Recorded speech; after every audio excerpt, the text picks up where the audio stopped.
अस्सलाम वालेकुम, हाज़िर अपने नई वीडियो के साथ। तो आज का हमारा टॉपिक क्लास 11 के मैसेज चैप्टर नंबर 5 में आज हम एक नया चैप्टर शुरू कर रहे हैं जो कि स्टेट्स ऑफ मैटर लिक्विड्स के हवाले से।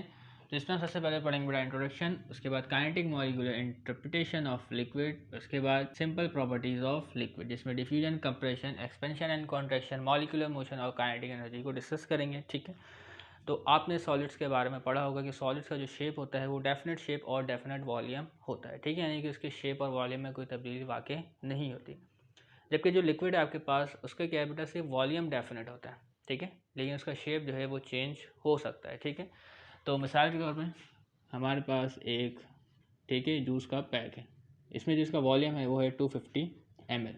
ठीक, तो अगर आप इसके वॉल्यूम को किस में ट्रांसफ़र करें बेटा, गिलास में ट्रांसफ़र करें। ठीक है, इसके वॉल्यूम को किस में ट्रांसफ़र करें बेटा, गिलास में ट्रांसफ़र करें। ठीक है, तो इसका शेप क्या होगा, चेंज हो जाएगा जूस का, जाहिर सी बात है। तो शेप चेंज हो गया तो इसका मतलब बेटा जो लिक्विड है, ठीक है, इसका जो शेप है वो डेफिनेट नहीं होता। अब इसका वॉल्यूम क्या होगा, इसका वॉल्यूम भी बेटा सेम रहेगा 250 ml।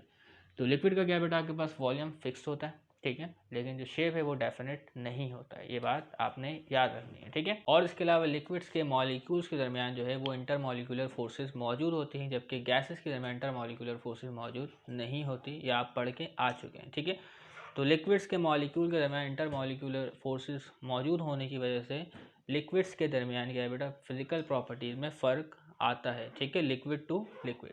तो हमारे पास मुख्तलिफ़ किस्म के लिक्विड मौजूद है। ठीक है ना, तो मुख्तलिफ़ किस्म के लिक्विड्स के दरमियान जो इंटर मॉलिक्यूलर फोर्सेस होती हैं उसकी स्ट्रेंथ जो है वो डिफरेंट होती है। तो इस तरीके से क्या है बेटा, मुख्तलिफ़ लिक्विड्स की जो फिज़िकल प्रॉपर्टीज़ है वो भी डिफरेंट होती है। तो अगर पानी की बात करें तो पानी का जो बॉइलिंग पॉइंट हमारे पास होता है वो होता है बेटा 100 डिग्री सेंटीग्रेड। इसी तरीके से हमारे पास जो अल्कोहल है उसका जो बॉइलिंग पॉइंट है वो आपके पास होता है 78 डिग्री सेंटीग्रेड। तो यहाँ पे क्या आ रहा है बेटा, फिजिकल प्रॉपर्टी में चेंज आ रहा है। ठीक है, तो क्योंकि लिक्विड के दरमियान जो इंटरमॉलिक्यूलर फोर्सेस की स्ट्रेंथ होती है वो डिफरेंट होती है। ठीक है, इसके अलावा बहुत सारे मुख्तलिफ लिक्विड्स पाए जाते हैं, तो जब हम आगे जाके पढ़ेंगे मुख्तलिफ इंटरमॉलिक्यूलर फोर्सेस को तो उनको हम वहाँ पर डिस्कस करेंगे। ठीक है, और इसके अलावा प्योर लिक्विड को आप किस तरीके से आइडेंटिफाई कर सकते हैं। ठीक है, तो प्योर लिक्विड की जो आपके पास फेज़ होती है, ठीक है, तो प्योर लिक्विड को आइडेंटिफाई करने के लिए आपने फेज़ देखना पड़ेगा। ठीक है, तो प्योर लिक्विड की जो फेज़ होती है वो सिंगल फेज़ होती है। ठीक है, उसकी सिर्फ एक ही फेज़ होती है। ठीक है, तो अगर मैं आपसे पूछूं, देखें मिसाल के तौर पर अगर आपके पास लिक्विड वाटर है, सिर्फ और सिर्फ आपके पास लिक्विड वाटर है, ठीक है, तो इसकी जो फेज़ होगी वो 1 होगी। ठीक है, तो ये क्या होगा बेटा, आपके पास प्योर होगा। ठीक है, इसके अलावा आपके पास लिक्विड वाटर भी है। ठीक है, और उसके साथ आपके पास वाटर वेपर भी है। क्या है बेटा, वाटर वेपर। तो अब इसकी फेज़ जो हो गई वो 2 फेज़ हो गई, 1 2। ठीक है, तो इसकी 2 फेज़ हो गई, अब ये प्योर नहीं है। ठीक है, इसी तरीके से आपके पास लिक्विड वाटर है। ठीक है, और उसके साथ वाटर वेपर है और प्लस आइस है। ठीक है, प्लस आइस है, तो इसकी फेज़ हो गई बेटा आपके पास 3। ठीक है, तो अब ये प्योर नहीं है।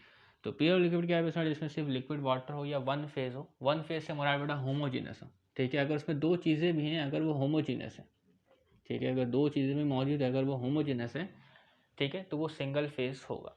तो जैसे कि मिसाल तौर पर हमारे पास एक गिलास है जिसमें हमने NaCl और प्लस वाटर को ऐड किया, इसको हल किया, तो इसको हल करने के बाद हमारे पास ट्रांसपेरेंट मीडियम आएगा जो कि होमोजीनस कहलाता है। ठीक है, तो NaCl और वाटर को हल करने के बाद जाके फेज़ होगा, इसका जो फेज़ होगा वो होगा 1 फेज़, सिंगल फेज़ होगा। ठीक है, क्या होगा बेटा, सिंगल फेज़। तो ये भी क्या होगा बेटा, आपके पास प्योर होगा।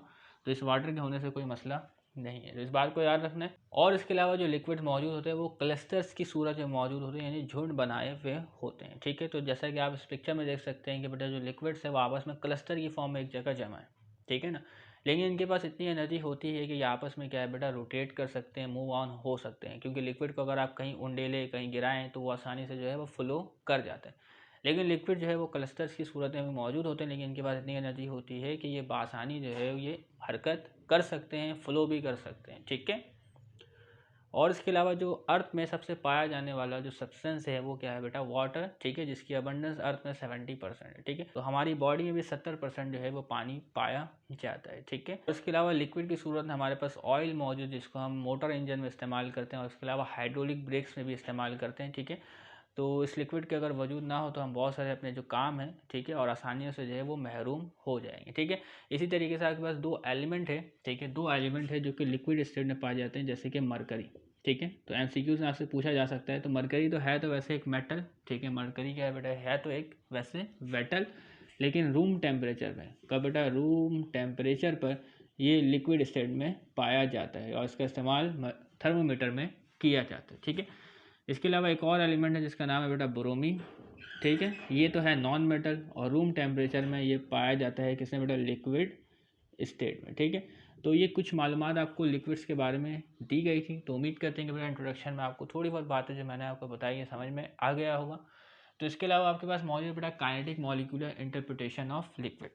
तो अगर आपने गैस की काइनेटिक मॉलिक्यूलर थ्योरी पढ़ी है, ठीक है, तो इसमें थोड़ा सा फ़र्क आएगा, क्योंकि जो लिक्विड के मॉलिक्यूल्स होते हैं बेटा वो करीब करीब होते हैं, ठीक है ना। तो जब लिक्विड के मॉलिक्यूल्स करीब करीब होते हैं तो इनके दरमियान जो इंटर मॉलिक्यूलर स्पेसेस होती हैं वो कम होती हैं, ठीक है। और इसके अलावा जो लिक्विड के मॉलिक्यूल है वो कांस्टेंट मोशन करते हैं, ठीक है, लेकिन जो इनकी मोशन होती है वो रिस्ट्रिक्टेड होती है। वो क्यों होती है, क्योंकि जब देखें बेटा इंटर मॉलिक्यूलर फोर्सेस कम होंगी, ठीक है, तो जो लिक्विड के मॉलिक्यूल है वो आज़ादाना तौर पर हरकत नहीं कर पाएंगे, ठीक है। और इसके अलावा जो आपके पास लिक्विड है इसके दरमियान जो अट्रैक्टिव फोर्सेस हैं, ठीक है, वो अट्रैक्टिव फोर्सेस भी होती हैं। तो अट्रैक्टिव फोर्सेस होने की वजह से भी जो लिक्विड के मॉलिक्यूल है वो आज़ादाना तौर पर मूव नहीं कर सकते, लेकिन मूव तो करते हैं, ठीक है। जबकि सॉलिड के मॉलिक्यूल्स में क्या है बेटा, जो मॉलिक्यूल है वो सिर्फ वाइब्रेट करते हैं, वो टाइटली पैक होते हैं, ठीक है। और इसके अलावा जो लिक्विड के मॉलिक्यूल है वो आपस में फ्रिक्वेंटली टकराते रहते हैं और फ्रिक्वेंटली टकराने की वजह से क्या होता है बेटा, वो ब्राउनियन मोशन करते हैं। तो ब्राउनियन मोशन में क्या होता है बेटा, जब लिक्विड के मॉलिक्यूल्स आपस में टकराते हैं तो वो इस तरीके से मूव करते हैं, जिग जैग मूवमेंट करते हैं। तो इस किस्म की मोशन को हम क्या कहते हैं बेटा, ब्राउनियन मूवमेंट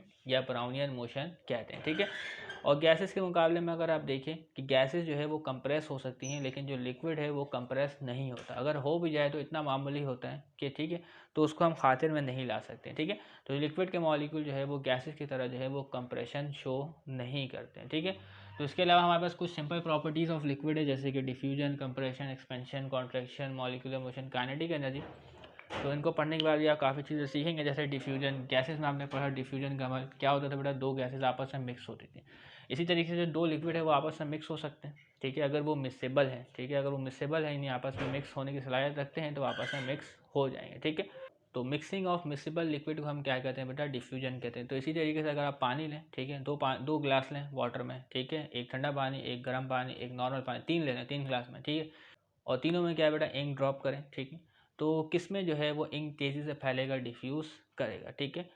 तो बेटा जो ठंडा पानी होगा आपका उसमें जो है इंक तेज़ी से डिफ्यूज़ नहीं करेगा, ठीक है। जो नॉर्मल पानी होगा उसमें जो इंक है थोड़ी तेज़ी से डिफ्यूज़ करेगा, और जो ज़्यादा गर्म पानी होगा उसमें जो इंक है वो ज़्यादा डिफ्यूजन करेगा, तेज़ी से डिफ्यूजन करेगा। क्यों करेगा, क्योंकि जो ठंडा पानी होगा आपके पास उसकी एनर्जी कम होगी, तो उसमें जो मॉलिक्यूल्स है वो स्लो स्लो मूव करेंगे, ठीक है। और इसके मुकाबले में जो गर्म पानी है उसमें मॉलिक्यूल्स की जो है वो काइनेटिक एनर्जी ज़्यादा होगी, और इस तरीके से जो इंक है वो बआसानी डिफ्यूज़न कर जाएगा, ठीक है। तो डिफ्यूजन समझ में आ गया होगा आपको यकीनन। और दूसरी प्रॉपर्टी है बेटा कंप्रेशन, ठीक है। तो गैस को आप कंप्रेस कर सकते हैं, लिक्विड जो है वो कंप्रेशन शो नहीं करता, अगर करता भी है तो कोई वो ख़ास नहीं होता, बहुत ही मामूली सा होता है, ठीक है।